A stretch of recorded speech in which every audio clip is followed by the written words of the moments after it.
Почна расадувањето на тутунот на струмичките ниви. Тутунопроизводителите го извадија расадот од леите и ги полнат ораниците. Велат дека е тежок за работа, но има помали производствени трошоци, па затоа не се откажуваат од неговото производство. 7 декари.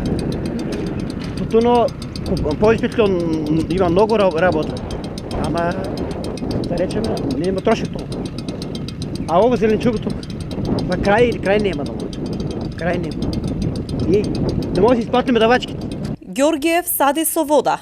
Земјата е сува и потребна е дополнителна влажност за да успее сеидбата. Смета дека временските прилики се драстично променети и затоа и родот и квалитетот постојано варираат. Времето само като нешто променне климата, нешто не е баш уред. Влијае ли на земјоделието таа клима? Па како не влијае? Се топлот, нормално да. Нели без топлото зима да може живееме без дрва. Така е растението. И така, што да кажем, многу тешко шеко. Интересот за садење тутун е континуиран. Секоја година во овој регион се засадуваат околу 2000 хектари земја под тутун.